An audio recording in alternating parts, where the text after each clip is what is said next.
Hai, jadi hari ini aku pengen bahas tentang satu topik mengenai IT, masih seputar IT karena aku alumni IT dan I have a big interest mengenai IT.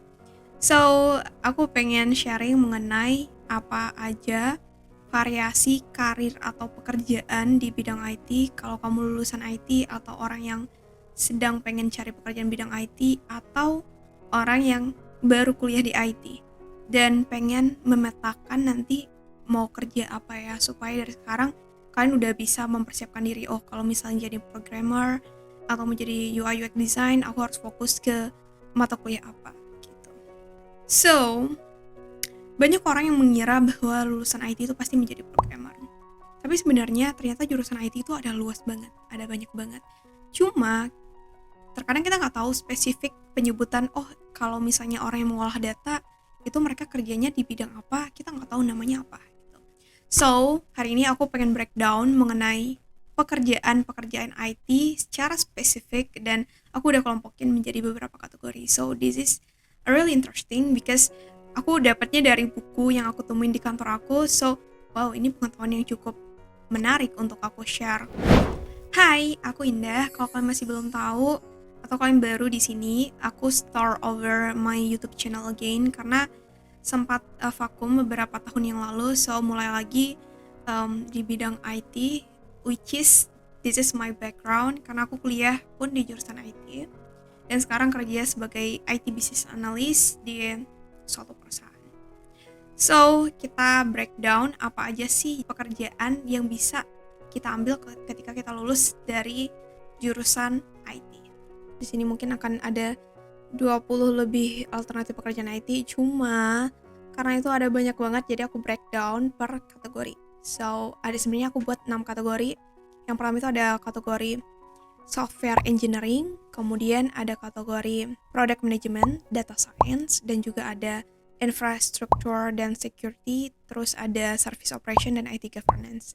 Nah, dari 6 ini nanti ada turunannya lagi. So, pada sesi kali ini aku pengen bahas tentang software engineering karena dari 6 kategori ini kalau aku buat satu video itu akan cukup panjang banget dan aku rasa akan membosankan ya dan akan jadi konten yang berat.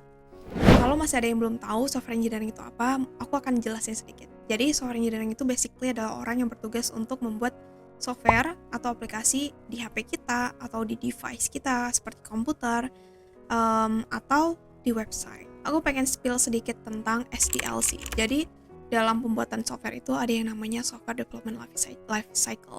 Ini penting dan relate tentang apa yang akan kita bahas selanjutnya karena kebanyakan perusahaan itu selalu menerapkan ini yang dimana ini merupakan metodologi yang digunakan untuk membangun suatu software atau perangkat lunak.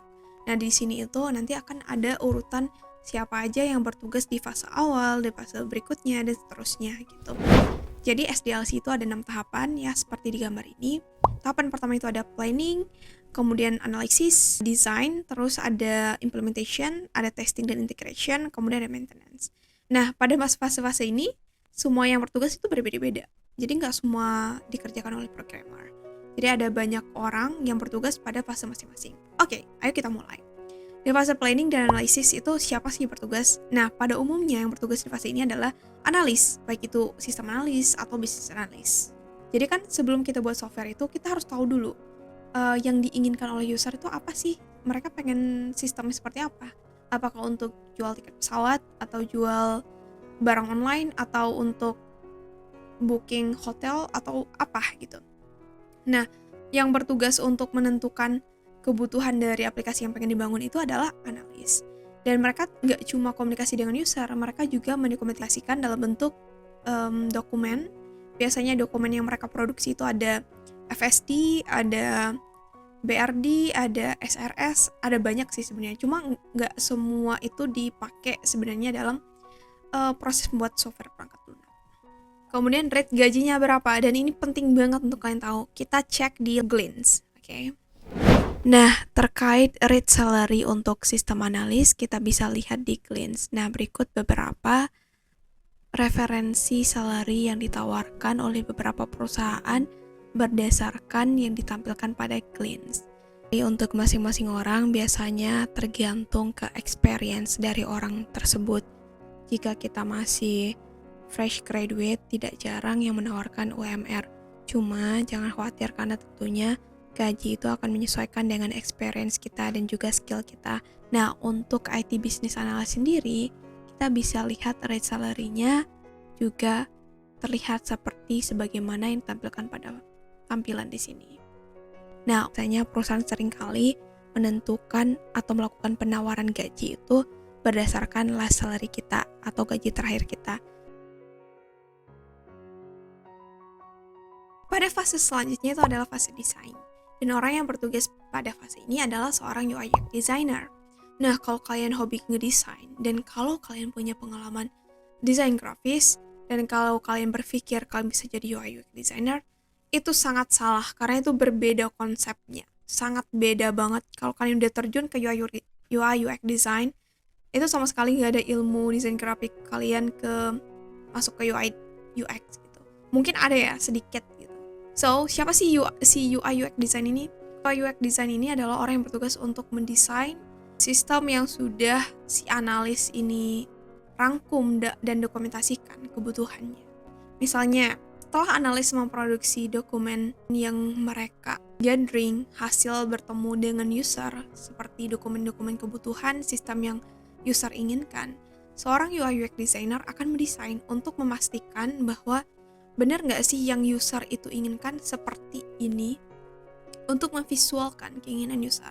Jadi nggak ngawang-ngawang gitu. Kadang kalau ngawang kan suka nggak match nih dengan apa yang user pikirkan, apa yang user inginkan, dengan apa yang kita buat. Jangan sampai kita udah kerjain dan ternyata itu sangat jauh berbeda dan nggak sesuai. Itu akan makan waktu, makan biaya yang besar, pokoknya akan rugi lah gitu. Intinya kita nggak mau ribet, kita pengen efisien. So ini cukup penting kalau misalnya kita membuat sistem yang cukup kompleks atau fiturnya banyak dan penggunanya juga besar. Mari kita lihat berapa sih ring gaji UI UX design. Apakah menarik atau enggak ya untuk diambil? Kita lihat deal claims. Untuk rate salary-nya bisa kita lihat pada page ini. Nah, kira-kira seperti inilah angka yang ditawarkan. Next, pada fase implementasi. Di sini tuh ada banyak sekali jenis role yang bisa kalian ambil. Karena di fase implementasi ini ada beberapa jenis pekerjaan. Di antaranya adalah ada front-end developers, ada back-end developers, ada full-stack developers, kemudian ada mobile developers, ada juga software engineer. Mungkin kalian familiar bagian ini ya. Ini adalah orang-orang teknis yang berurusan dengan programming. Mereka yang bertugas untuk mengimplementasikan UI UX design yang telah didesain tadi, kemudian diimplementasikan dalam bentuk coding atau dibuat dalam bentuk realnya. Ayo kita bahas tentang perbedaannya. Apa perbedaan front-end developer dan teman-teman yang sudah aku sebutkan tadi. Kita mulai dari front-end developer. Jadi front-end developer itu adalah orang yang bertugas membuat visual dari sistem yang akan dibangun tapi dalam bentuk coding. Kalau UI UX design tadi kan cuma bentuk desain doang. Cuma kalau untuk front-end ini mereka kayak mengconvert lah ke dalam bentuk coding dengan bahasa komputer atau programming gitu. Kemudian variasi gaji mereka kita bisa lihat di claims. Ini dia. Untuk rate salary-nya sendiri kita bisa lihat di sini. Ada banyak variasi rate salary yang ditawarkan dan juga terlihat bahwa peluang kerjanya jauh lebih tinggi dibandingkan dengan UI UX design. Terlihat di sini ada banyak sekali perusahaan yang membutuhkan role untuk front-end developer ini.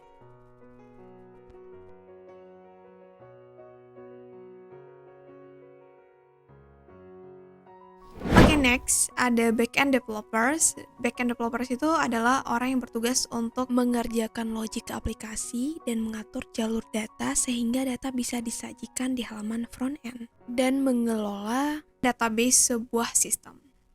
Intinya mereka membuat suatu sistem itu bisa berfungsi secara dinamis. Kemudian range gajinya ada di sini. Di sini terlihat berbagai macam rate salary yang ditawarkan oleh berbagai macam perusahaan. Dan di sini juga terlihat bahwa ternyata untuk role pekerjaan backend developer jauh lebih banyak daripada role pekerjaan lainnya.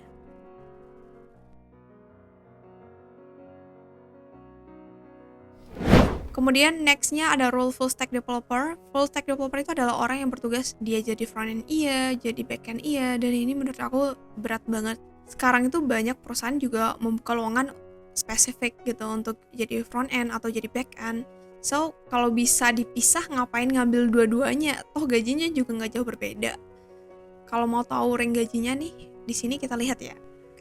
Untuk rate salary-nya bisa kita lihat pada page ini. Nah, kira-kira seperti inilah angka yang ditawarkan. Nah, bagaimana kira-kira? Apakah tetap tertarik untuk menjadi full stack developer atau berubah pikiran? Daripada ngerjain dua-dua role-nya pekerjaan jadi berat, mendingan ambil salah satunya sih. Oke. Next ada mobile developer. Sama sih intinya untuk membuat visual dari desain aplikasi yang sudah direncanakan untuk dibuat ke dalam bentuk coding. Cuma beda ini adalah untuk aplikasi mobile atau iOS. Kemudian rank gajinya ada di sini. Kita lihat ya. Ini adalah rate salary untuk mobile developer, tapi jangan langsung berasumsi bahwa ini pasti bakal sama persis dengan apa yang ditampilkan di sini. Kemudian next ada software engineer. Aku sebenarnya nggak familiar dengan software engineer dengan role ini. Kalau based on definisi itu, software engineer ini bertugas untuk merancang, mengembangkan, mengelola, menguji, hingga mengevaluasi perangkat lunak, komputer atau software. Jadi tugasnya kayak lebih banyak ya. Berikut ini adalah rate salary untuk software engineer. Namun jangan jadikan patokan mati terkait rate salary yang akan ditawarkan oleh perusahaan, karena tentu saja penawaran yang diberikan tergantung negosiasi masing-masing. Jika kita mampu meyakinkan mereka, tentu saja bisa jadi angka yang ditawarkan jauh lebih tinggi dari apa yang tertera di sini. Kemudian untuk fase berikutnya adalah fase testing.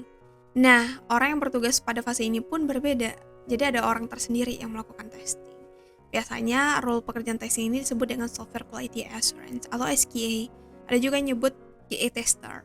Nah, ini nih yang menarik menjadi software testing karena ada sebagian yang tanpa coding. Jadi kita benar-benar nggak harus punya ilmu ngoding, kita nggak harus punya skill ngoding, tapi kita bisa menjadi QA ini. Kemudian untuk rank salary-nya itu di rank berapa, kita lihat di clean. Berikut adalah rate salary untuk QA. Sebenarnya QA itu ada QA manual dan QA automation. Cuma di sini aku ambil secara general aja dan bisa dilihat beberapa referensi terkait rate salary yang ditawarkan.